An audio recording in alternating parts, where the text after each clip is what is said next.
Et pour vous présenter un peu Vincent, c'est un chercheur scientifique au sein de la division de la recherche en météorologie, d'environnement et changement climatique Canada. Donc, ses travaux de recherche sont consacrés principalement à l'amélioration de la représentation des processus hydrologiques des régions froides telles que la neige et le gel dans le sol, dans, dans les modèles numériques de surface, pardon. Il a obtenu son doctorat à l'Université de Paris-Est en France en 2012. Il a travaillé sur l'observation et la modélisation du transport de neige par le vent en zone de montagne. Ensuite, il a travaillé au Centre d'études de la neige de Météo France en tant que chercheur sur les interactions neige-atmosphère en montagne. Et puis depuis 2017, il poursuit ses travaux au Canada, d'abord en tant que professeur visiteur à l'Université de Saskatchewan, où il a travaillé sur la modélisation hydraulique et nivologique dans les Rocheuses canadiennes, puis en tant que chercheur scientifique à Environnement Canada. Donc, merci d'être là. À toi. Merci, Émilie. Bonjour à toutes et à tous. Merci d'être resté. Donc, je vais vous présenter aujourd'hui. Je pense que Benoît vous a donné un premier aperçu de la mission TSMM. Donc, pour les gens qui vont reprendre ce séminaire, je les encourage pour bien suivre l'enchaînement, d'aller voir le premier séminaire et de se tourner vers celui-ci ensuite. Donc, mon séminaire aujourd'hui se consacre plutôt à la simulation numérique. On a vu que c'était une composante importante dans le cadre de la préparation de la mission en cours.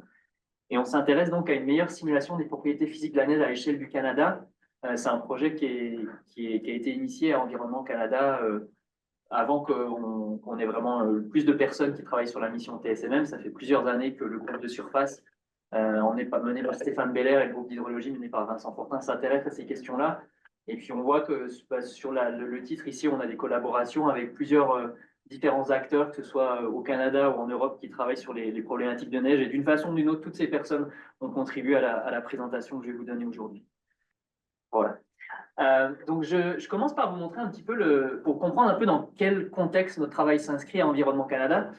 Nous, dans l'équipe à Dorval, pas très loin d'ici à Montréal, on travaille en support, on fait la recherche sur un outil qui s'appelle le NSRPS. Je vais vous m'excuser, je vais aujourd'hui utiliser les termes en anglais. Je vais faire cette présentation en français. Les diapositives sont en anglais. S'il y a un quelconque besoin de précision, je propose que les gens dans l'audience m'interpellent tout de suite, au moins on pourra essayer de clarifier les choses. Pour les gens en ligne, c'est peut-être un petit peu plus difficile, donc je propose qu'ils le fassent au moment de la période des questions. Donc pour ce domaine de simulation sur lequel nous travaillons au Canada, vous avez d'abord, vous le voyez peut-être en grisé sur cette diapositive, le fond ici, ça nous montre un peu le domaine de simulation sur lequel notre schéma de surface simule l'évolution des conditions de surface à travers le pays. Et vous avez en couleur en fait les différents bassins versants et l'altitude au sein de chacun de ces bassins versants pour lesquels on fait les simulations hydrologiques. Vous voyez qu'on couvre la plupart des grands bassins versants à l'échelle du Canada, et puis c'est en train de s'étendre, et sachant que le modèle de surface travaille sur déjà la plupart du domaine canadien, à l'exception de certaines îles de l'Arctique canadien. Et puis quand on regarde dans ce domaine, il y a une variété de milieux neigeux qui est extrêmement importante. Ça va de la zone de toundra arctique jusqu'en montagne de Fortress que Benoît a présenté aujourd'hui, aux écosystèmes de type forêt boréale qu'on connaît bien ici au Québec.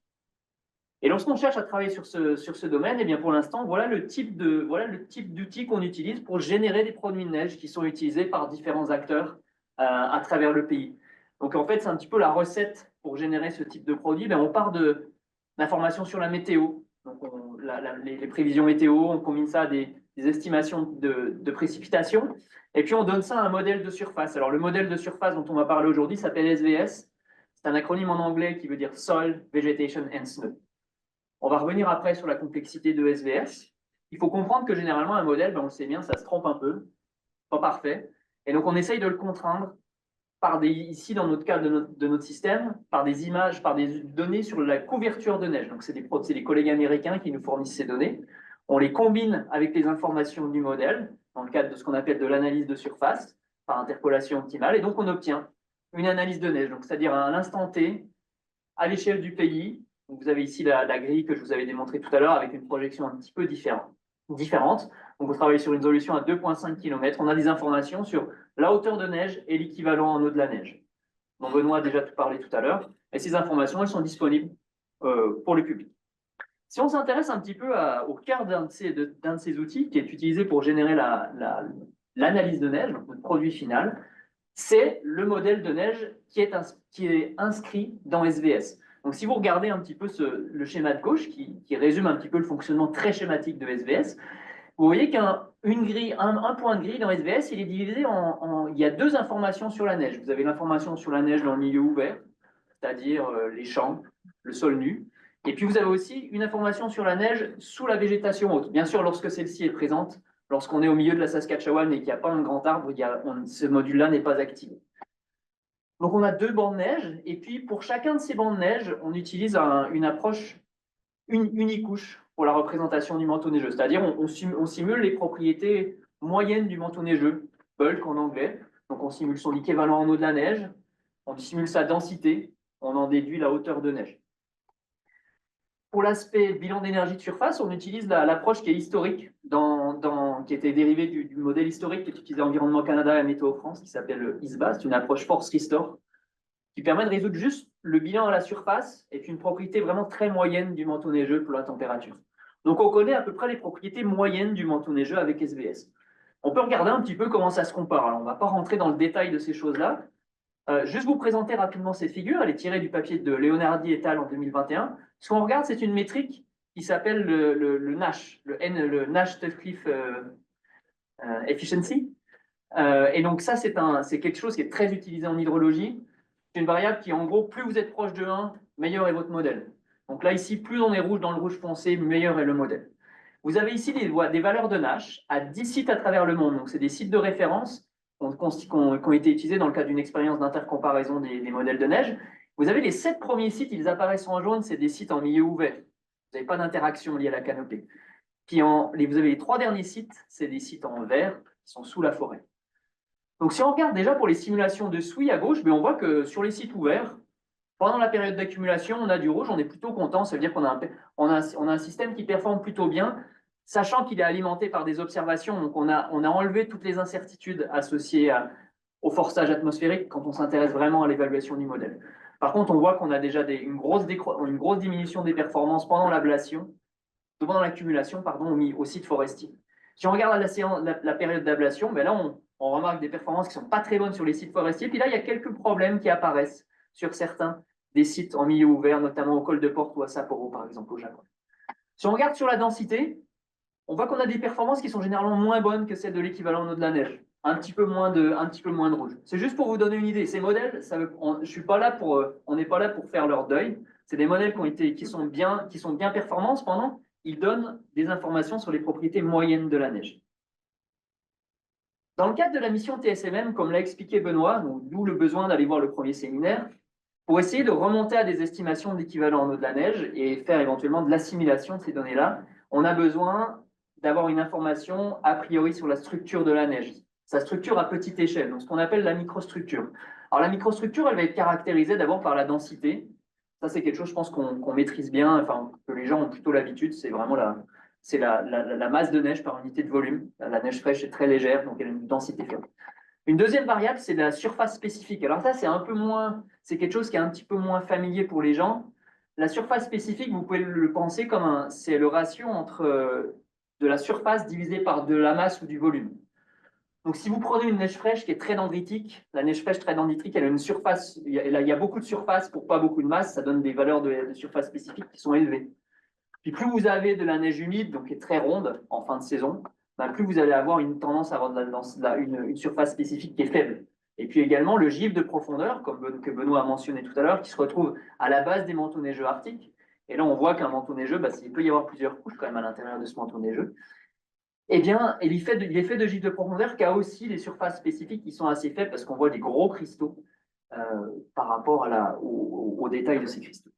Et donc, en fait, on a un besoin, dans le cadre de la mission, de développer un système de modélisation qui est capable de fournir des informations non seulement sur les propriétés bulk de la neige, donc ça, on l'a déjà, a priori, on peut l'améliorer, mais on a envie de connaître aussi des informations sur la microstructure pour pouvoir fournir les intrants aux algorithmes d'optimisation que Benoît est en train de développer, puis aussi pour permettre éventuellement l'assimilation directement de ces données-là. Donc, dans le cadre de ce travail, en Environnement et Changement Climatique Canada, on a développé la version 2 de SVS, la PSVS 2. C'est pas très original, mais vous avez ici donc la présentation du schéma. Donc, on a vraiment visé on garde l'architecture existante de SVS. L'idée, c'est pas de repartir de zéro. Et c'est après de s'intéresser, c'est vrai que pour l'instant, comme on développe dans le cadre de TSMM, on a eu une attention qui était plus portée sur les aspects processus liés aux régions froides, et notamment la neige. Donc si on regarde un petit peu ce schéma, on montre un peu comment la surface est divisée dans un point gris, on peut penser à un point gris, comment est-ce qu'elle est divisée dans SVS2. Pour ceux qui sont familiers d'IFS, donc c'est le système du centre européen, vous allez vous retrouver une structure qui est extrêmement similaire. Donc là, on divise la surface en 6. On en avait 4 dans SVS, on en a 6 maintenant, 6 types de surfaces. Pour la neige, on retrouve les mêmes. La neige en milieu ouvert et la neige en milieu fermé, forestier. Ce qu'on a fait, c'est seulement dans SVS2, on a séparé la végétation basse de la végétation haute. Ils ont des bilans qui sont indépendants maintenant. Ça nous permet d'avoir des informations un petit peu plus précises quand on veut connaître notamment les interactions, ce qui se passe pour la neige sous la végétation haute. On a vu que c'était une limitation d'SVS1, donc on y a travaillé. On a cherché à mieux représenter ces interactions, l'influence de la forêt sur la neige, à travers les modifications liées au rayonnement qui étaient déjà présentes dans SVS1, mais surtout les aspects interception de la neige, la sublimation. On ne réinvente pas la roue. On a cherché à prendre des paramétrisations qui ont été bien testées à l'échelle du Canada. On sait qu'il faudra les améliorer, mais c'est pour l'instant une première base. Pour ce qui est de la partie neige, on a besoin de la microstructure et donc on s'appuie sur un schéma de neige qui s'appelle Crocus, sur lequel je vais revenir plus tard, qui est capable de simuler cette microstructure. Et puis après, tout ça est couplé à un schéma de sol, et j'y reviendrai tout à l'heure, on inclut le gel dans le sol qui était initialement pas présent dans SVS. Et on verra tout à l'heure un petit peu comment on peut s'intéresser à l'impact de la neige sur le régime thermique des sols. Alors j'ai mentionné le mot crocus, ça va revenir assez souvent, on va parler peut-être d'SVS2 crocus. Crocus, c'est un modèle de neige qui a été développé au début des années 90 en France, au Centre de la neige, pour vraiment un objectif de prévision du risque d'avalanche. C'est ça qui a vraiment alimenté l'évolution et la modélisation de la microstructure historiquement. C'est vraiment ça qui a amené la communauté à développer des modèles de ce type-là. Donc c'est un modèle qui simule, modèle multicouche. Donc pour chacune des couches de neige qui tiennent compte de l'historique des précipitations, ça va simuler les propriétés de type de densité, de température, de contenu en eau liquide, mais aussi on a une information, on a une information sur l'évolution de la microstructure en fonction des deux éléments principaux qui gèrent l'évolution de cette microstructure, à savoir le gradient de température, donc les contrastes de température entre les couches, et aussi la présence d'eau liquide. On retrouve notre SSA, que je vous avais appelé tout à l'heure, donc une des variables pronostiques du modèle, et on a aussi une autre variable qui est la sphéricité, qui basiquement sert à caractériser le contraste entre, est-ce qu'on a plutôt des grains qui sont facettés, donc le gif de profondeur que je vous ai montré tout à l'heure, il est très facetté, ou est-ce qu'on a des grains ronds qui sont par exemple issus de la fonte de la neige.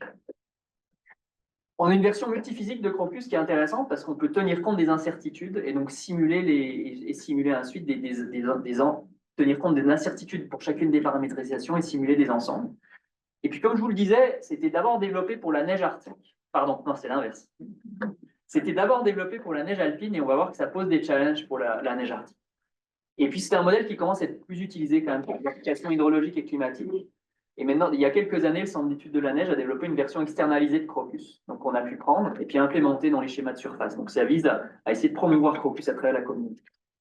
Donc nous, ce sur quoi on a vraiment cherché à travailler dans le cadre des SVS2, c'est pas juste de prendre Crocus puis de se dire c'est terminé, on a fait le boulot. En fait, le challenge principal, rapidement on s'est rendu compte qu'en fait le modèle développé pour la neige arctique, au Canada, c'est plus difficile. Et donc on a cherché à travailler sur différentes composantes, l'aspect canopée, l'aspect amélioration de la paramétrisation d'albédo et travailler sur des nouvelles paramétrisations pour la neige arctique et je vais revenir sur chacune de ces composantes. D'abord, commençons par la neige en forêt. C'est principalement Nicolas Leroux qui travaille avec nous à Environnement Canada qui a travaillé sur cette composante. Ce que je vous présente ici, c'est des résultats de simulation avec SVS2 Crocus alimentés en mode point. Donc, on travaille juste en mode point dans un site qui s'appelle Marmot Creek, qui est situé dans les Rocheuses canadiennes, c'est tout près de Fortress Mountain. C'est les sites de John Pomeroy pour ceux qui le connaissent. Et donc vous avez ici sur ces sites, on a la chance, on dispose de la météo, à la fois la météo disponible dans une clairière, mais aussi la météo mesurée en haut d'une tour. Donc on a deux types de forçage.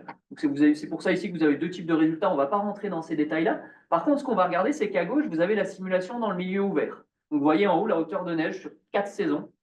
Vous avez les traits ici de couleur violette symbolisent la simulation du modèle. Et puis vous avez vous avez les carrés qui vous mènent la moyenne des observations, puis vous avez des petites croix, c'est la variabilité, parce que c'est des mesures manuelles le long d'une ligne de neige, donc on fait la moyenne et ça permet de renseigner un petit peu sur la variabilité spatiale. Donc voilà ce que ça donne dans le milieu ouvert quand on alimente par des observations. C'est valable les crocus, mais il y a plein d'autres modèles une couche qui vous donnent la même chose. Enfin, je veux pas, encore une fois, et puis si vous voulez avoir l'impression que votre modèle de neige est bon, vous mettez beaucoup de saisons qui s'enchaînent. Enfin bon, bref, non mais ce que je veux dire. Ce que je veux dire, c'est qu'ici, c'est des bons résultats, on est content, mais c'est pas, enfin, il faut pas. Si je vous mettais SVS en milieu ouvert, ça se trouve, on pourrait avoir les mêmes choses. Ce qui est intéressant, par contre, c'est que quand on regarde dans la forêt, donc là, on utilise le forçage en milieu ouvert, et puis après, on utilise les paramétrisations de la représentation en forêt.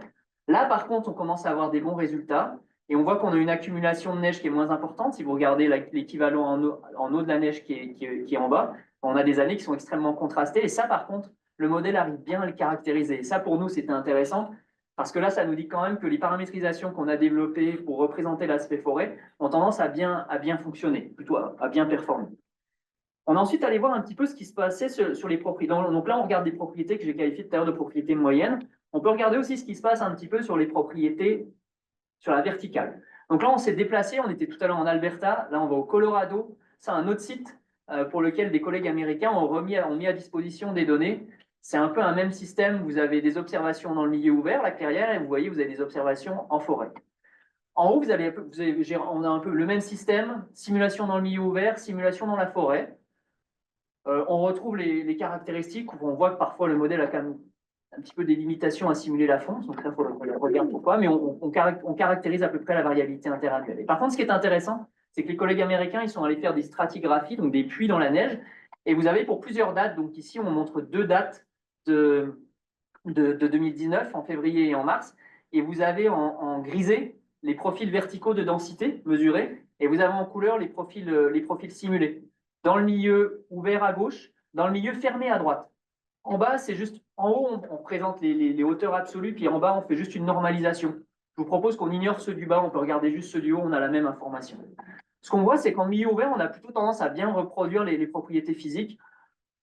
C'est pas surprenant, on est au Colorado, on est dans un domaine assez montagneux, où vraiment ce qui se passe, en fait, c'est que la neige se tasse sous son propre poids, donc on a une augmentation de la densité avec la profondeur du manteau neigeux. Ce qui est intéressant, ce qu'on voit, c'est que plutôt en forêt, bah là, on a quand même une problématique, on a une tendance un petit peu à sous-estimer parfois les densités près de la surface, et ça, ce qui nous pose des questions actuellement sur la façon dont on représente les caractéristiques de la neige qui se décharge, qui est prise dans les arbres, et comment est-ce qu'elle se décharge. Et ça, c'est en relation avec les travaux récents de Benjamin Mouchard à l'Université Laval, donc on va certainement y travailler. Donc voilà comment on peut commencer un petit peu à améliorer le modèle dans la forêt. Le second point sur lequel on a été obligé de travailler, c'est quand on a commencé à faire des simulations à l'échelle du Canada, ça marchait pas très bien, la neige fondait vraiment trop tôt. Donc après, on est un peu revenu en arrière et on a regardé un petit peu, quand on pense à la fonte de neige, une des caractéristiques clés, c'est son albédo. Et je veux juste m'arrêter ici, enfin, c'est pas un cours de nivologie, mais juste pour garder en tête qu'est-ce qui fait évoluer l'albédo de la neige, en fait. Donc là, ici, ce que vous avez, c'est tiré du papier dans Nature de Mackenzie Skiles, qui est un super papier sur l'impact des propriétés des particules qui absorbent la lumière sur le manteau neigeux. Et vous avez ici la réflectance de la neige, donc l'albédo spectral, dans différentes bandes, dans différentes longueurs d'onde, pardon. Et vous avez, j'ai mis dans le rectangle, vous avez la bande visible et vous avez ensuite le proche infrarouge. Donc en fait, ce qui caractérise, faut garder en tête qu'il y a vraiment 2 aspects qui caractérisent l'albédo de la neige, qui contrôlent l'évolution de l'albédo de la neige. Vous avez déjà ces particules qui absorbent la lumière, donc qui vont être le carbone suie, la carbone en anglais, le carbone brun, je ne sais pas si c'est la bonne terminologie en français, et puis tout ce qui est les poussières désertiques. Donc on voit que ça a une influence majeure sur l'albédo. En fonction du contenu en ces particules, on a une influence majeure sur l'albédo dans le visible. Par contre, l'albédo dans le visible, après, dans l'approche infrarouge, on n'a pas une très forte dépendance. À l'inverse, si on s'intéresse maintenant aux propriétés physiques de la neige, on voit que la taille optique des grains de neige, elle influence beaucoup l'albédo dans le proche visible, dans le proche infrarouge. Et donc au final, quand on combine les deux, au niveau de la saison, on a souvent un albédo de la neige qui diminue si on n'a pas de chute de neige pour pour deux raisons principales. On a des grains de neige qui grossissent, dû au métamorphisme, et puis on a de la pollution, on a ces particules qui se déposent. Si on regarde dans Crocus, ben, on a une simulation explicite qui n'est pas parfaite des grains de neige, mais elle est liée à la SSA, parce qu'en fait, c'est l'inverse. Si vous pensez à... Donc la SSA, c'est l'inverse du diamètre optique de la neige. Donc vous avez une neige fraîche qui est caractérisée par une forte SSA et un tout petit diamètre optique. Qui vous voyez ici, comme on voit ici, c'est la neige qui réfléchit le plus. Par contre, dans Crocus, eh ben, on utilise un coefficient fixe qu'on appelle le coefficient d'assombrissement de la neige pour représenter ces aspects de déposition. Et en fait, on sait bien qu'il y a une grande variabilité à l'échelle globale de ces dépôts. Donc c'est un peu sur quoi on a cherché à travailler dans le cadre du stage de Manon Gaillard. On a cherché à optimiser ce coefficient d'assombrissement de la neige en faisant des simulations multisites pour essayer de déterminer quelle est la valeur optimale de ce coefficient sur une dizaine de sites à travers le monde qui couvrent quand même des climats assez variés. Et on a ensuite combiné ça avec une climatologie des dépôts de ces particules de polluants, enfin, c'est pas un bon terme, ces particules qui absorbent la lumière sur la neige. Et donc, on a combiné les données de nos collègues américains du JFDL avec une climatologie de présence de neige de GMASI. Donc, on peut voir ici, donc on a une climato en fait du dépôt moyen de ces impuretés sur la neige. Et vous voyez qu'on a des dépôts qui peuvent être beaucoup plus importants dans certaines régions qui sont proches des régions sources, par exemple pour l'émission de carbone suie, par exemple l'Asie du Sud-Est. Et puis à l'inverse, dans l'Arctique et en Antarctique, on en a beaucoup moins. C'est des zones qui sont moins polluées d'un point de vue absorption de la lumière visible. Et donc ce qu'on a fait après, c'est qu'on a combiné ces deux estimations. Donc vous avez dans le Crocus ici, vous avez ici une régression. On voit ici le paramètre d'assombrissement qui est exprimé en jours. Plus il est élevé, plus la neige est propre. Donc c'est un peu contre-intuitif, mais vous voyez qu'ici, dans les zones où on a des dépôts faibles, on a plutôt des valeurs élevées de ce coefficient. À l'inverse, quand on a des zones où on a des dépôts plus élevés, on a des valeurs beaucoup plus faibles de ce coefficient. Donc ce qu'on a fait ensuite, c'est qu'on a inversé cette relation entre la régression qu'on a trouvée au site et la climatologie pour essayer d'avoir une estimation de ce paramètre qui varie dans l'espace. Au lieu d'avoir une valeur pour tout le globe, on a une valeur qui varie dans l'espace en fonction de la climatologie. Alors bien sûr, qui dit climatologie dit que ça échoue quand vous avez des épisodes de dépôts de poussière désertique qui viennent du Sahara, par exemple. Mais l'idée là, c'est d'essayer d'améliorer la robustesse grande échelle du modèle. Et si on le voit sur ces sites, on améliore une simulation d'albédo de l'ordre de 10% et puis plus de 25% dans l'Arctique. Donc ça, c'est intéressant. Et on va voir tout à l'heure comment ça peut impacter les simulations de neige. Une autre thématique sur laquelle on a travaillé, c'était de simuler les propriétés de la neige arctique. Vous vous souvenez tout à l'heure que les modèles, ils ont été développés dans les neiges alpines. Et donc, en fait, ils simulent ce qu'on voyait par défaut, ils simulent ce qu'on voyait au Colorado. C'est-à-dire, vous avez ici deux modèles de neige, un qui s'appelle Crocus, celui sur lequel on regarde, et un qui s'appelle Snowpack, c'est le modèle suisse développé aussi pour les aspects de la prévision d'avalanche. Puis vous regardez le profil de densité, c'est un joli profil de densité qui augmente avec la profondeur du manteau neigeux. Quand vous regardez des mesures dans l'Arctique, vous voyez l'inverse. Vous avez une densité qui est forte près de la surface, en partie par les effets du vent. C'est la neige, c'est la croûte de neige ventée. Et puis vous avez au fond la propriété le givre de profondeur que Benoît a mentionné tout à l'heure, qui lui au contraire est associé à plutôt des faibles densités, parce qu'il y a un très fort transfert de vapeur d'eau qui se fait du bas vers le haut et qui crée cette dédensification à la base du manteau neigeux. Alors on essaie de travailler pour essayer d'améliorer ça en s'appuyant c'est Georgina Woolley, qui est une doctorante à l'université de Northumbria en Angleterre, qui a développé ça. Elle s'est inspirée de l'approche multiphysique de Crocus, mais elle a extrait des paramétrisations qui sont adaptées pour l'Arctique pour essayer de représenter à la fois les effets du vent, donc vers cette plus grande densification, et aussi les effets à la base du manteau neigeux, à travers une compaction limitée du manteau neigeux et aussi une densification par le vent qui est limitée du fait de la présence de végétation basse. Et ces aspects-là, les a testés sur le même site que sur lequel Benoît a travaillé tout à l'heure, montrer le site de Trail Valley Creek dans les territoires du Nord-Ouest. Alors, je vais juste vous montrer un petit peu l'aspect que ça donne. Vous avez ici en haut, sur 3 dates de l'hiver 2018-2019, novembre, janvier et mars, vous avez en haut les profils de densité observés. Et notamment en mars, on voit bien ce profil inversé, avec une densité qui est plus élevée en haut du manteau neigeux et des densités qui sont plus faibles à la base. Les simulations du modèle apparaissent ici en bas, et vous avez en bleu l'ensemble qui a été créé pour la neige alpine, et vous avez en rouge l'ensemble créé pour la neige arctique. Donc on voit qu'on a quand même une amélioration de l'ordre de... Finalement, on réduit le RMSE sur la densité de la neige de surface de l'ordre de 41%, donc ça c'est quand même très intéressant. Par contre, à la base, on a toujours du mal, et c'est parce qu'en fait, pour l'instant, mais on fait les changements qui ont été faits, ils ne vont pas chercher forcément la représentation de processus physiques qui continuent à manquer dans le modèle. Je parlais de ce transfert de vapeur qui est important. Et donc ça, c'est quelque chose sur lequel on est en train de travailler. Et donc la question qu'on se pose maintenant, c'est quand on met ensemble tous ces changements récents, ben, quel est l'impact sur des simulations de manteaux neigeux à large échelle? Donc ça, c'est ce sur quoi on s'est intéressé récemment. Donc là, on part de l'échelle du site, puis on prend un pas arrière. Et on a récemment travaillé sur ce domaine de simulation que vous connaissez bien à Oranos. C'est un domaine de simulation qui couvre tout l'est du Canada, mais un peu en biais. Donc on part du sud du Québec, enfin, du nord-est des États-Unis, on va jusqu'au nord du Canada, jusqu'au nord de l'île d'Ellesmer. Donc on a fait des simulations avec SVS2 Crocus à une résolution de 10 km sur ce domaine-là, alimenté par les forçages de RA5, la réanalyse du centre européen, et puis qui est descendu en échelle avec notre module SPS que vous utilisez ici à Oranos pour travailler à une résolution de 10 km. Là, je m'intéresse juste à une simulation d'un an, parce que c'est juste pour essayer d'extraire des choses intéressantes. Il se trouve que c'est l'année de l'année polaire internationale pour laquelle on avait un transect de mesures de neige au sol qui était très intéressant pendant cette année-là. Puis on teste 3 configurations du modèle dans ces simulations. La configuration par défaut, donc on n'a aucun des avancées qu'on a proposées à Crocus, donc disons que c'est la configuration de neige alpine. On a ensuite une configuration par défaut où on regarde l'impact des changements sur l'albédo, on change notre coefficient d'assombrissement. Et enfin, on va dire la simulation full, pas forcément non, qui utilise toutes les modifications, donc à la fois sur l'albédo, mais aussi sur les propriétés de la neige arctique.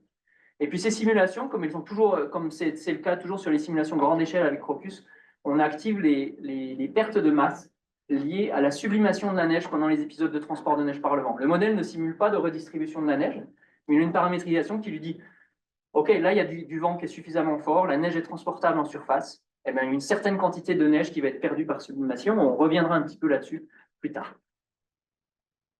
Pour les données d'évaluation, on utilisait 2 types de données. Les données qui sont ici en rouge, qui viennent de la base de données publiée par Alain Royer, qui a réuni des données de densité de SSA sur une longue période au Québec. Là, on s'intéresse juste à une année, mais c'est une base de données qui est exceptionnelle. Ça s'étend du Québec, mais également jusqu'au nord du Canada. Et puis, on s'intéresse aussi à des données on utilise des données GMASI, qui sont des données, comme je vous avais mentionné IMS au début, c'est des données similaires qui disent présence de neige ou pas de neige, et permettent d'étudier la durée du couvert neigeux. Pour se comparer un petit peu, c'est toujours intéressant de se comparer avec ce qui est dispo dans la littérature, on a pris 2 données qui sont 2 benchmarks, 2 données de référence, on va dire. Le produit du centre européen, qui est la réanalyse de surface ERA5 Land, et également le produit de neige de Météo France qui est ERA5. Donc on parle toujours de la même météo, ça nous permet de regarder la même météo, et qui alimente cette fois la version de Crocus dans Surfex, qui est la plateforme de modélisation de Météo France. Donc on a le même modèle de neige, cette fois-ci une résolution de 25 km. Et il utilise aussi la version par défaut. Et pourquoi est-ce qu'on regarde ces 2 modèles? Parce que quand on regarde récemment une évaluation de produits de neige à l'échelle globale, d'un papier récent d'un collègue de Lawrence Mudrick, de l'équipe de Benoît, bah c'est les 2 modèles, c'est les 2 produits qui ressortent un peu comme des produits de référence quand on s'intéresse à l'équivalent en eau de la neige à l'échelle de l'hémisphère nord. C'était des bons candidats. Donc, je vais d'abord vous montrer rapidement un peu ce que ça donne sur l'aspect densité. Alors, qu'est-ce qu'on fait quand on compare des densités? Ben, vous avez ici la sortie brute. Vous avez en noir les observations, donc en fonction de la profondeur du manteau neigeux. Vous avez ici sur un point au Québec, vous avez l'observation de densité. Vous avez en bleu une simulation de la configuration par défaut. Et vous avez en rouge la simulation avec la configuration arctique. Et ce qu'on fait, c'est d'abord on normalise les profils, comme je vous avais dit tout à l'heure, et puis après on va on va calculer des erreurs, à la fois sur tout le profil, puis aussi on va s'intéresser à ce qui se passe près de la surface, puis près du fond. Quand on regarde ce qui se passe ici sur l'année 2007-2008, donc là j'ai remis le transect qu'on utilise, donc on va de Sept-Îles au sud, dans la forêt boréale, jusqu'à la zone du Nunavik, où on est plutôt dans la toundra québécoise. Et vous avez ici donc l'ensemble des transects l'ensemble des puits de neige qui ont été collectés, on les a regroupés sur 7 sites de référence qui vont de Sept-Îles jusqu'à la toundra. Donc plus on va vers la droite sur cette figure, plus on va vers le nord. Et vous avez ici les profils de densité, les erreurs, les biais de densité, pardon, pour chacune de ces zones, pour la totalité du banc de neige, et puis après au milieu pour la partie supérieure et en bas pour la base. Alors si on regarde les profils les configurations par défaut qui donnent la même chose, hein, pour les changements sur l'albédo, on est dans la période en février 2008, pour l'instant les changements sur l'albédo ils n'ont aucune influence. On voit que le modèle par défaut a tendance à quand même assez fortement sous-estimer la densité, puis notamment la neige de surface. À l'inverse, pour la densité dans la neige, pour la densité au fond, ben, on a une tendance qui est plutôt un petit peu meilleure dans la partie sud, mais on a une tendance à surestimer légèrement la densité lorsqu'on va en direction de la toundra. Et puis si on regarde la configuration arctique du modèle, alors on voit quand même une amélioration. Il y a des erreurs qui restent assez importantes parce qu'on est aussi à des résolutions grossières. Donc là, on agrège beaucoup de choses. Il y a des circins, on agrège beaucoup de choses, mais on voit quand même, on a des tendances qui s'exercent. Donc on a une amélioration quand même des simulations de densité. Avec la partie arctique, on améliore notamment les aspects de densité proches de la surface qui sont beaucoup plus réalistes sur tous les sites. Et par contre, on a toujours ce problème dans la zone de toundra. Même si on a les changements sur la densité basale, pour l'instant, on a toujours ces problèmes avec une surestimation de la densité dans le fond du banc de neige. Alors maintenant, on peut s'intéresser à... Gardez en tête la densité, on va y revenir tout à l'heure. On va s'intéresser à la dynamique du manteau neigeux et à la date de fonte. Donc là, ce qu'on a fait, c'est qu'on a pris les données de GMASI. Et vous avez ici une carte qui vous montre les dates de fonte. Donc vous avez, quand vous êtes dans des couleurs plutôt roses, vous avez une neige qui fond plutôt dans le sud du domaine que dans l'Arctique. Et vous avez ensuite les différences. Donc on a fait la même estimation pour les modèles, on les remet tous sur la même grille. Et vous avez l'estimation de différence de date de fonte avec la simulation, la configuration par défaut du modèle, donc neige alpine. Et pour résumer un peu les statistiques, ici vous avez en tireté noire la moyenne latitudinale, donc plus on va vers le nord. Donc on voit ce comportement, plus la neige fond tardivement, et vous avez le comportement du modèle. Alors dans la partie basse, en dessous de 55 nord, on rentre dans la zone on est plutôt dans les zones de forêt, on le voit ici. Et là, il y a des limitations dans ce que voit le produit GMASI, donc je vous invite un petit peu plus à regarder ce qui se passe au-delà de 55 nord. Donc on voit ici que notre configuration par défaut du modèle, elle sous-estime la date de fonte assez fortement. Et donc, le premier changement qu'on a fait, c'est de regarder quand on vient changer ce paramètre de vieillissement de la neige. Vous vous souvenez tout à l'heure, dans l'Arctique, il avait tendance à être trop fort et donc notre albédo diminuait de trop. Et bien là, on a un albédo qui diminue un petit peu moins bien, qui diminue moins.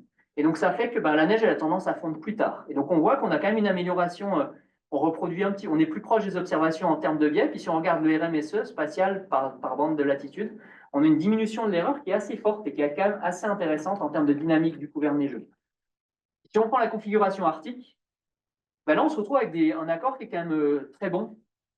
Ça marche sur d'autres années, parce qu'on sait bien, les modèles, ils ont des compensations d'erreurs. Je pense qu'on a quand même un résultat qui est intéressant, j'y reviendrai tout à l'heure. Vous avez ici, on voit quand même cette amélioration de la configuration arctique en termes de durée d'enneigement. On est beaucoup plus proche des observations et on réduit encore fortement le RNSE. Si on s'intéresse à nos produits de référence, ERA5 ici est en vert, vous avez l'erreur ici avec ERA5 Land, pardon, la partie Land de CMWF. On voit qu'on est finalement assez proche de notre configuration intermédiaire, je dirais, quand on modifie l'albédo. Et puis si on s'intéresse aux produits de Météo France, on a des simulations qui sont très proches. En fait, on a des simulations entre notre configuration par défaut et le produit de Météo France qui sont des résultats qui sont très proches. C'est rassurant parce que c'est c'est les mêmes modèles, mais dans des configurations complètement indépendantes. Et on se retrouve avec des erreurs similaires. Donc, tout ça pour dire que les modifications qu'on a faites à Crocus auraient un potentiel pour améliorer certains des produits de référence de neige qui sont utilisés par la communauté. J'essaie juste de revenir un peu sur pourquoi ces changements. L'amélioration de l'albédo, on peut se dire, bon, ok, la neige fond plus tard. Mais on a vu que la configuration arctique, elle nous amène une amélioration qui était non négligeable. Et là, il faut revenir à ce qui se passe un petit peu, et ce que j'ai mentionné tout à l'heure sur la blowing snow. Donc pendant les épisodes de transport de neige par le vent, on a de la sublimation et donc la masse est perdue. Alors c'est tel que vu par le modèle. Et vous voyez ici que quand on l'active dans la configuration par défaut, entre deux simulations avec et sans, on a des pertes de masse dans l'Arctique qui vont bien au-delà de 30%. Et ça, on sait que typiquement dans l'Arctique, c'est entre 20 et 25% quand on quantifie ces choses-là, avec une variabilité spatiale forte. Quand on a dans notre configuration arctique du modèle, on voit qu'on a beaucoup moins de pertes de masse par sublimation. Ça s'explique par deux choses. C'est qu'on a des densités qui sont plus fortes près de la surface.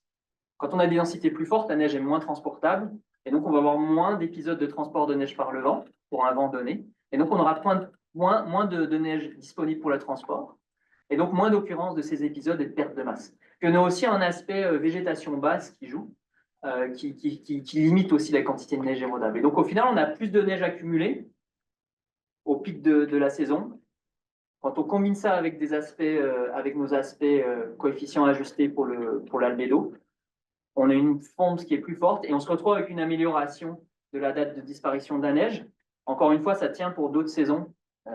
Je n'ai pas juste choisi 2007-2008 parce que ça s'alignait bien. Le fait que ça s'aligne pile sur il peut y avoir beaucoup, on sait qu'il y a aussi des compensations d'erreurs dans les modèles, mais je pense que la séquence d'amélioration est intéressante. Si j'ai encore un petit peu de temps, c'est super. Je vais terminer par le travail, présenter quelques extraits du travail de maîtrise d'Alexis Trottier-Paquet à l'Université Laval sous la supervision de Daniel Nadeau, qui a utilisé SVS2 Crocus pour regarder un petit peu quels sont les processus clés quand on s'intéresse au gel dans le sol, quels sont les processus clés à modéliser et leur importance relative. On sait que le gel dans le sol, il est influencé par les propriétés de la neige, à travers la conductivité thermique du banc de neige, mais il y a aussi d'autres choses. Il y a par exemple l'humidité du sol à l'automne. Si vous avez un sol qui est très humide à l'automne, ça va prendre du temps pour geler cette quantité d'eau liquide. Et donc, vous allez avoir une diminution de la température qui va être plus lente par rapport à un sol sec qui, au contraire, lui va geler plus rapidement parce qu'il y a beaucoup moins d'eau, il y aura moins de relâchement de chaleur latente pendant la période de gel. Et donc, vous aurez une diminution plus importante de la température à l'automne. Alexis a travaillé sur 3 sites, un dans le sud du Québec, un autre à Omiwak, près de la baie James, puis là j'ai choisi le site arctique qui s'appelle l'île Bilot. C'est des données qui ont été collectées par Florent Dominé à l'Université Laval. À l'île Bilot, il fait froid, moins 14 degrés de température moyenne annuelle, et il neige pas beaucoup, il y a à peu près 200 mm, il y neige souvent, mais en précip total, ça fait 200 mm par an.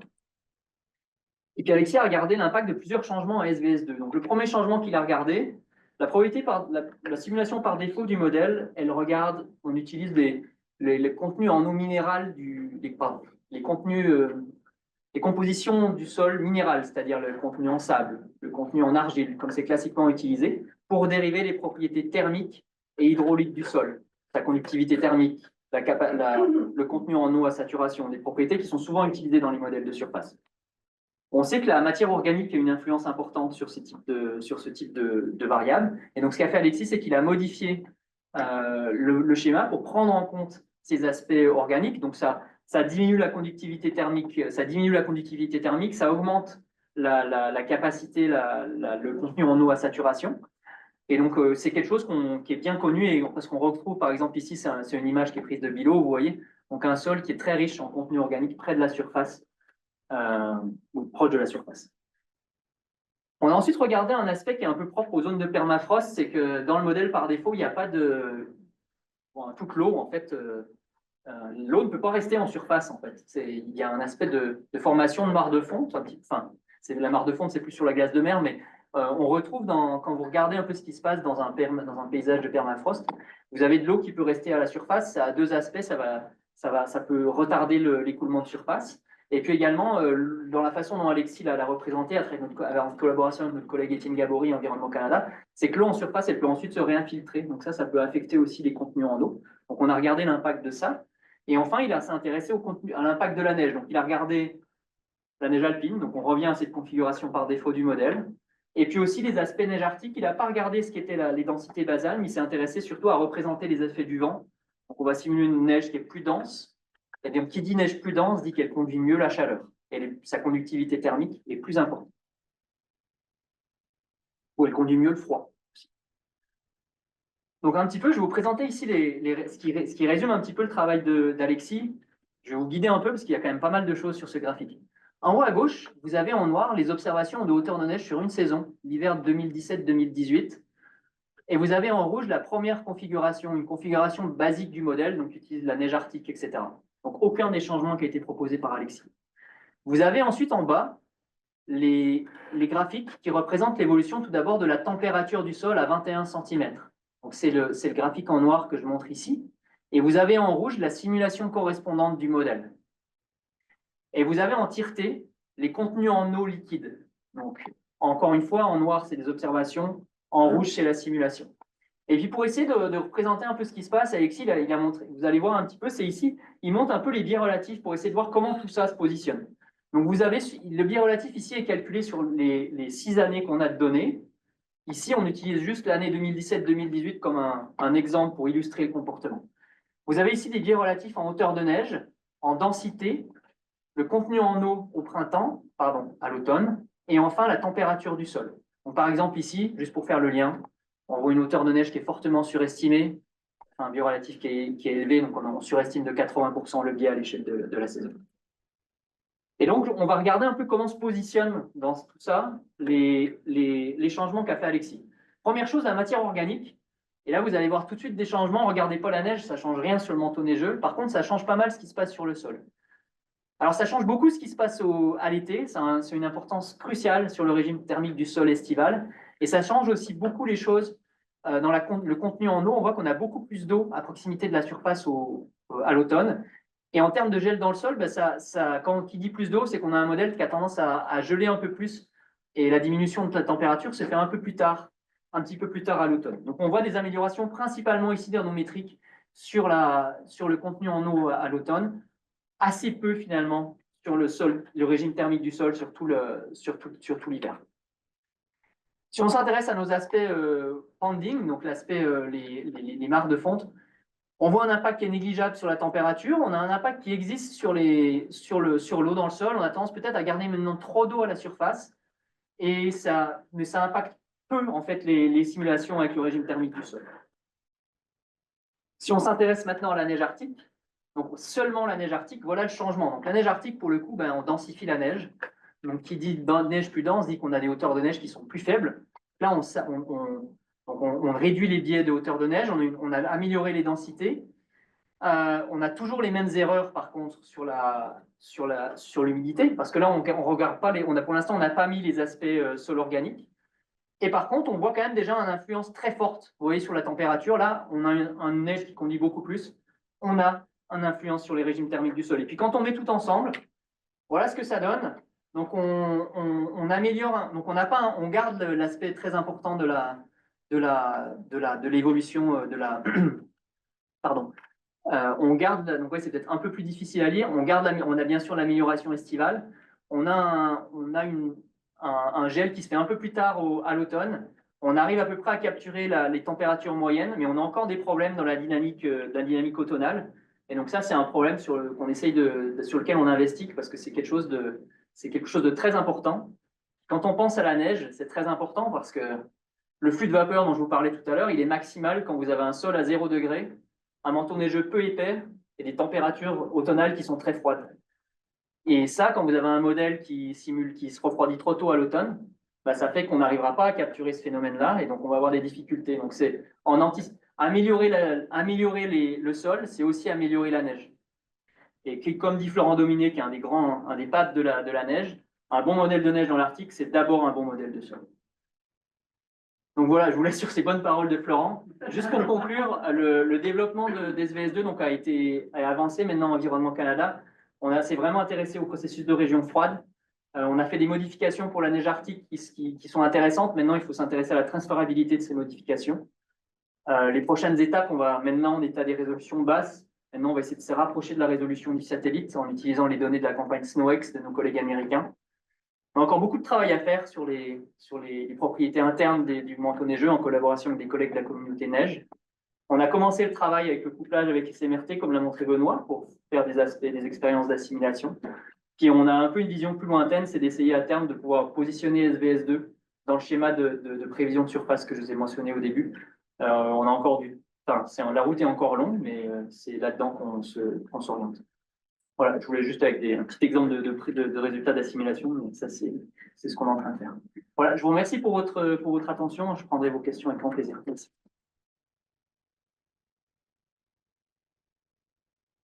Pour l'instant, est-ce qu'on a des questions à la salle? Gabriel. Deux questions. En fait, la première, en termes de partage d'informations, est-ce qu'on va avoir un crocus canadien et un crocus français, ou est-ce que les améliorations qu'on fait nous, pour l'Arctique vont être transférées ensuite dans le modèle de base?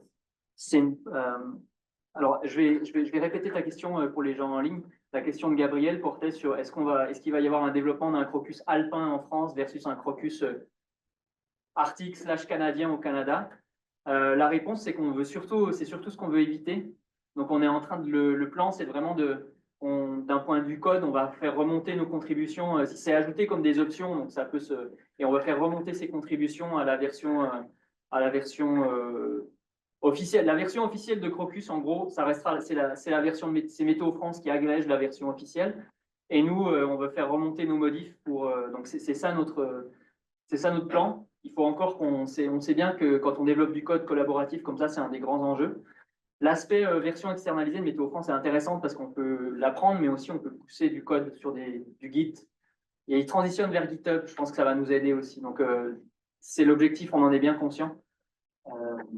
Voilà, pardon. Si tu avais une autre question. Ouais, ben, je sais pas si c'est pas moi qui. Est-ce que aussi, dans le fond, la version arctique et la version alpine, en fond, c'est des options de plus qu'on active dans le modèle, mais est-ce que c'est un utilisateur doit a priori décider, là, je suis en milieu alpin, là, je suis en milieu arctique? C'est ce qui rend le travail intéressant, en fait.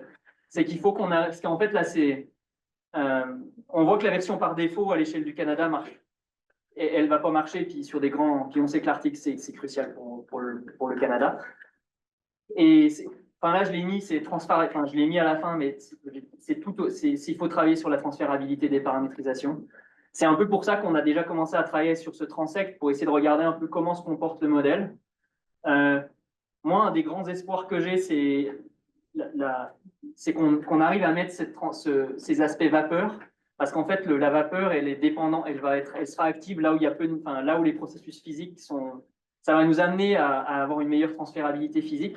Tout ce qui est végétation basse, normalement, on va les enlever et on pourra travailler vraiment avec l'aspect de la modélisation du processus physique.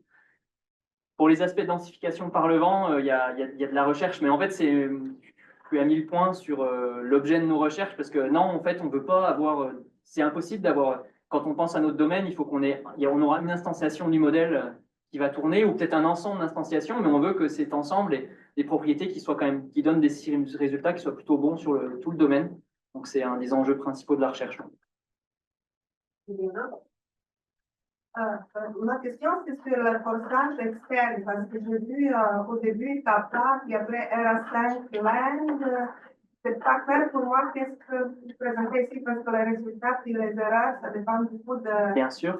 De la précipitation. Puis la deuxième question, c'est, je sais que c'est la précipitation totale, mais c'est vraiment important de savoir est-ce que la précipitation qui tombe sont la neige ou la pluie.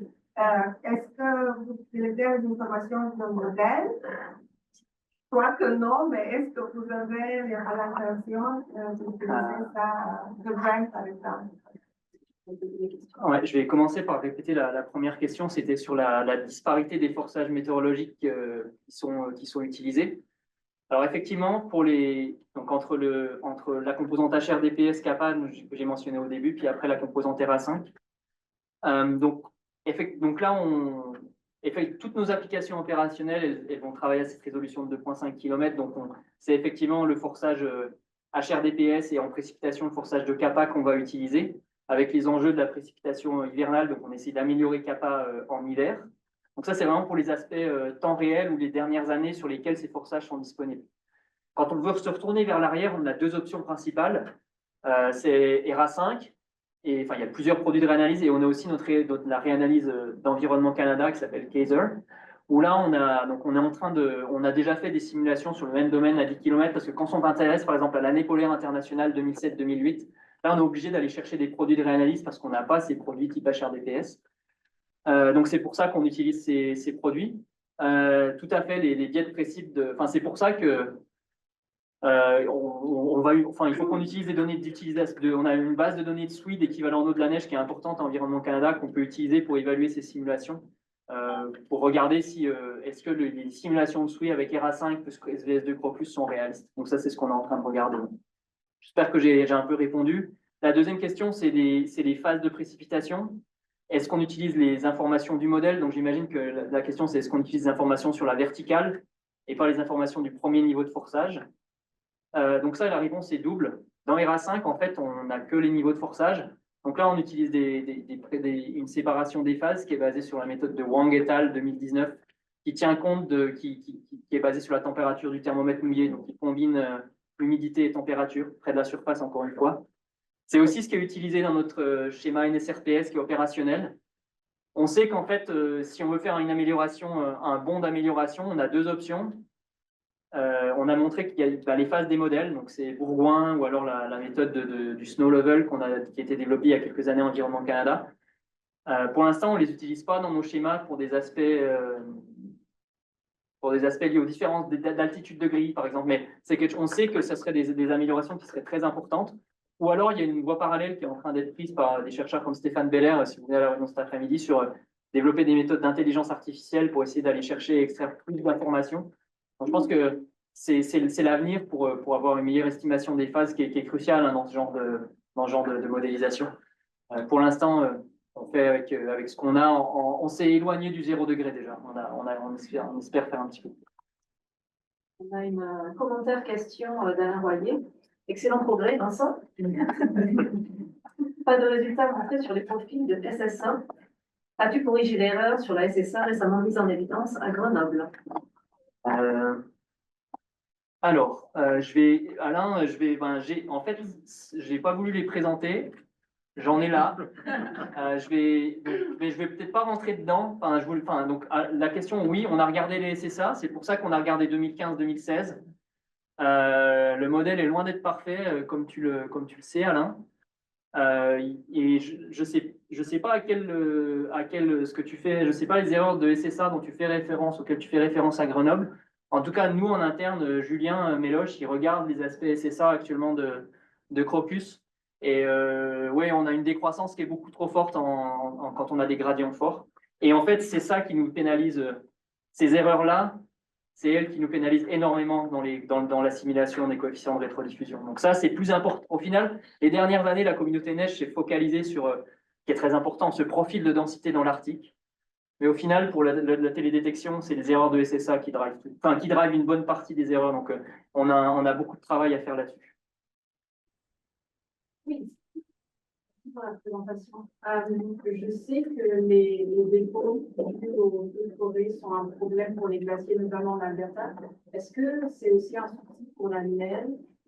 Ben, ça va l'être, oui. Enfin, tout à fait, ça l'est parce que ça va créer. Il y a beaucoup d'études aussi aux États-Unis qui montrent que ça a une influence forte sur l'évolution de l'albédo. Ça, pour l'instant, dans les schémas tels quels, on peut pas c'est encore lié à l'événementiel, si tu veux. Et ça, pour l'instant, on n'a pas la capacité de le faire dans le schéma actuel. Donc, si on veut faire ça, il faut changer d'approche. Donc, Crocus, en fait, est équipé pour ça. Il y a un schéma de transfert radiatif qui existe dans le modèle qu'on n'active pas dans ces simulations-là parce que c'est coûteux numériquement. Mais ça prend en compte, c'est tous les travaux de Marie Dumont au Centre d'études de la neige. Donc là, le modèle prend des forçages qui sont additionnels, qui sont des flux de dépôt d'un modèle de chimie transport. Il y a GenMac, par exemple, au Canada. On pourrait imaginer, et là, ça prend des flux de dépôt de carbone suie, de poussière désertique, puis ça simule le devenir de ces impuretés dans le manteau neigeux et leur impact sur le banc de neige. Donc, il y a eu des belles publications sur l'impact je pense, un papier de Marie sur l'impact d'un événement comme ça, de dépôt de neige orange. Il faut aller voir les photos, c'est super beau au Caucase. Et donc les feux, ça va avoir les mêmes conséquences, à condition que le modèle de chimie transport soit capable de simuler proprement l'émission des impuretés émises par les feux. Mais ça demanderait c'est plus de temps, ça demande de nouveaux forçages et ça vient au détriment du temps de calcul. Donc pour l'instant, ce qu'on a fait, un peu une patch pour les applications grande échelle, mais pour à l'événementiel, on n'est pas capable pour l'instant de le reproduire. Moi, j'aimerais des clarifications sur justement toute la question de la poudrerie. Tu as mentionné que c'était sublimé, mais pas Ouais. transporter. Oui, tout à fait. Puis là, je vois la carte se transecte, puis je vois dans les environs là, de Shefferville, tout ça, la topographie qui est assez particulière, où là, la question transport et versus sublimation pourrait peut-être Oui, tout à fait. changer la donne.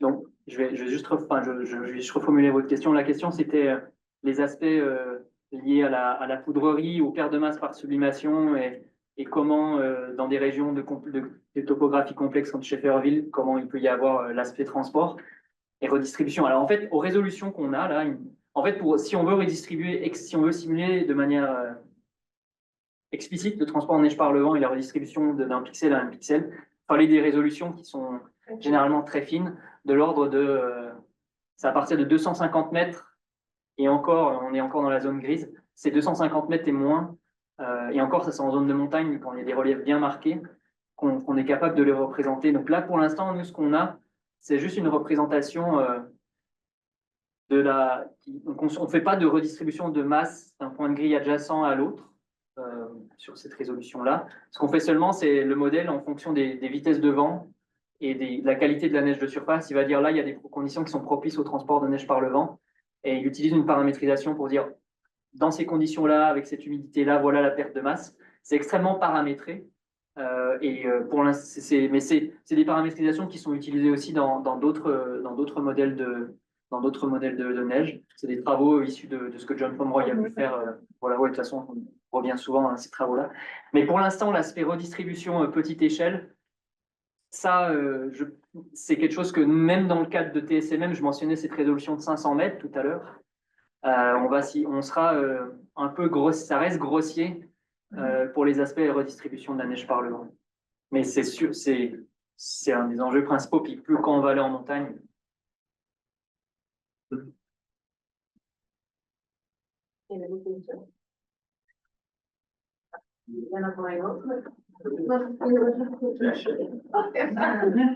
Ok, ma question, une question sur, parce que vous avez dit que c'est l'accumulation sur la végétation, notre végétation, c'est pas compris. C'est pas paramétrisé, donc. Alors, je me suis peut-être mal exprimé. Ça ne l'est pas. C'est paramétré. Alors, je vais revenir au schéma du modèle. Parce que sur les arbres, par exemple, Oui. est-ce que vous avez accumulé la neige? Oui, tout à fait. Oui, oui. Je m'excuse si j'ai. Alors, non, mais alors voilà, donc, je vais essayer de reprendre l'explication. Vous avez une simulation on simule le banc de neige sous les arbres avec Crocus, comme on simule le banc de neige dans l'ouvert. Donc là, c'est vraiment la neige qui s'accumule au sol. Donc on a deux bancs de neige dans le modèle, un sous les arbres et un dans le milieu ouvert qui sont simulés par Crocus. Par contre, on a aussi on simule la neige interceptée. Donc c'est beaucoup plus simple, c'est juste un réservoir de masse qui est intercepté, puis qui peut, soit cette masse-là, elle a deux devenirs, soit elle se sublime, soit elle se décharge en fonction des conditions. Par contre, ce qu'on ne simule pas, c'est l'évolution. On n'a pas un modèle Crocus qui simule l'évolution de cette neige interceptée. Et en fait, les travaux de Benjamin Bouchard à l'Université Laval récemment, ils ont montré qu'en fait, la propriété de la neige interceptée, quand elle retombe sur le banc de neige qui est sous la forêt, c'est pas de la précipitation. Nous, actuellement, c'est de la neige fraîche. Ça rentre, si vous voulez, techniquement, dans le modèle, ça rentre par le même flux que les précipitations. Donc, le modèle, il voit ça comme de la neige fraîche, donc il neige un peu sous les arbres. Alors que, donc, c'est là peut-être que donc, il n'y a pas de prise en compte des propriétés physiques de la neige interceptée. Puis, on pense que, sur la base des travaux de Benjamin, on pense que ça vient vraiment jouer sur les simulations du banc sous la forêt. Albédo, ça va être affecté. Albédo aussi. Et ce qu'on ne prend pas en compte dans l'albédo, c'est aussi on sait que la neige sous forêt, elle est sale. Et donc, le coefficient d'assombrissement, là, il faudrait qu'il prenne en compte ces aspects-là. Il y a quelques travaux, parce qu'on a fait le papier de Manon, on a un peu regardé. Il y a eu quelques travaux qui ont été faits dans le début des années 2000, mais il faudrait qu'on applique aussi qu'on ajuste ce coefficient dans les zones de forêt haute, parce que pour l'instant, on ne le fait pas. Merci beaucoup, Vincent. Merci.